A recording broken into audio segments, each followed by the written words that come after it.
శ్రద్ధ కలిగి దేవుని మాటలు మన హృదయంలో మనము భద్రం చేసుకోవాలి.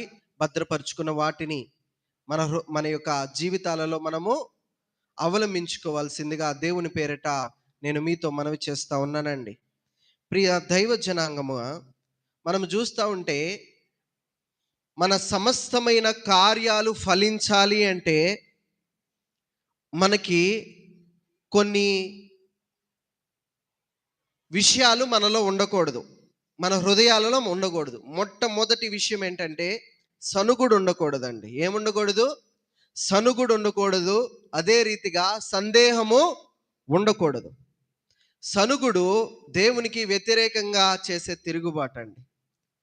చూడండి, క్రైస్తవులుగా మనము లోకానికి వెలుగుగా ఉండాలి అంటే మన ప్రవర్తనలో సనుగుడు ఉండకూడదు. అది ఎవరి మీదైనా కావచ్చు, ఇంట్లో ఉన్న భర్తల మీదైనా కావచ్చు, భార్యల మీదైనా కావచ్చు, బిడల మీదైనా కావచ్చు, ప్రాముఖ్యంగా మనం ఆరాధించే దేవుని మీదైనా కావచ్చు. సనుగుడు అనేది ఉంటే మన యొక్క జీవితము ముందుకు వెళ్ళలేదు, మన యొక్క జీవితం మనశ్శాంతిగా ఉండదు అనేసి దేవుని యొక్క వాక్యము తెలియపరుస్తూ ఉందండి.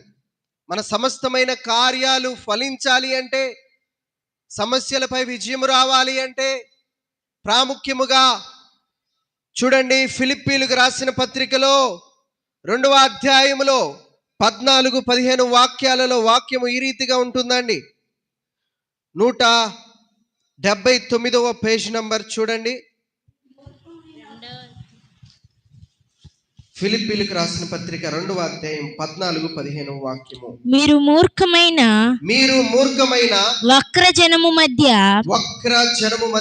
నిరపరాధులను నిష్కలంకులను అనింద్యులను అయిన దేవుని కుమారులగునట్లు సనుగులను సంశయములను మాని సమస్త కార్యములను చేయుడి. చాలండి, చదవబడిన వాక్య నిమిత్తము ప్రభు మనతో మాట్లాడలాగున కొద్ది నిమిషాలు ప్రార్థన చేసుకుందాం. పరిశుద్ధుడా, ప్రేమ నమ్మకం కలిగిన మహా గొప్ప దేవా, ఈ యొక్క సమయంలో మాతో మాట్లాడడానికి మీరు సిద్ధపడిన విధానమును బట్టి లెక్కలేని వందనములు, స్తోత్రములు. చదివిన వాక్యము ద్వారా మాతో ఏమైతే మాట్లాడదలుచుకున్నారో ధారాళముగా సూటిగా మాతో మాట్లాడండి. విని ఈ మాటలు మా హృదయాలను మేము భద్రపరుచుకొని మా జీవితాలలో కొనసాగించుకునే కృపని మాకు సహాయము చేయండి. మనిషిగా నేను నిలబడి ఉన్నాను, నా శక్తి చేత, నా బలము చేత, నా జ్ఞానము చేత నేను మాట్లాడలేను కనుక పరిశుద్ధాత్మతో, పరలోకమైన మర్మాలతో మీరు మాత్రమే మాట్లాడి మీరు మాత్రమే మహిమ పొందుకోమని యేసయ్య అతి పరిశుద్ధ నామములో మిక్కిలి అతి వినయముగా వేడుకొని పొందుకొని ఉన్నాం తండ్రి, ఆమేన్. దేవుని నామానికి స్తోత్రం, హల్లెలూయా. ప్రియ దైవ జనాంగమా, క్రైస్తవులుగా మనము లోకానికి వెలుగుగా ఉండాలి అంటే మన ప్రవర్తనలో, మన యొక్క విశ్వాసపు జీవితములో ఏముండకూడదు?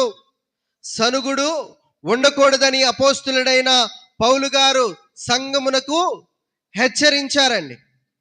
వాక్యము, చదవబడిన వాక్యము ఏ రీతిగా తెలియపరుస్తా ఉందంటే, మీరు మూర్ఖమైన వక్ర జనము మధ్య. ఎక్కడుంటున్నాం మనము? మూర్ఖమైన వక్రజనము. ఈ యొక్క మూర్ఖమైన వక్రజనము ఏదైనా కానీ వంకరగానే మాట్లాడుతూ ఉంటారు. ఏదైనా కానీ అనేకమైన విధములుగా బాధలు కలుగునట్లుగా మాట్లాడుతూ ఉంటారు. అలా మాట్లాడినప్పటికీ మనము సొనగకూడదు. మారు మనస్సు లేని భర్త మీదైనా సొనగకూడదు, మారు మనసు లేని బిడ్డల మీదైనా కానీ సనుగకూడదు అనేసి దేవుని యొక్క వాక్యము ద్వారా ప్రభు మాట్లాడుతూ ఉన్నాడండి. హెచ్చరించి సంఘమునకి అపోస్తులుడైన పౌలు గారు ఆనాడే చెప్పి ఉన్నారు, ఇదిగో మూర్ఖమైన వక్ర జనము మధ్య మీరు నిరపరాధులుగా ఉండాలి అంటే, నిష్కలంకులుగా ఉండాలి అంటే, నిందలు పొందని వారిగా మీరు ఉండాలి అంటే, ప్రాముఖ్యముగా దేవుని యొక్క బిడ్డలుగా మీరు ఉండాలి అంటే సనుగులను సంశయములను మాని సమస్తమైన కార్యములను చేయుడి. సనుగులు మానాలి.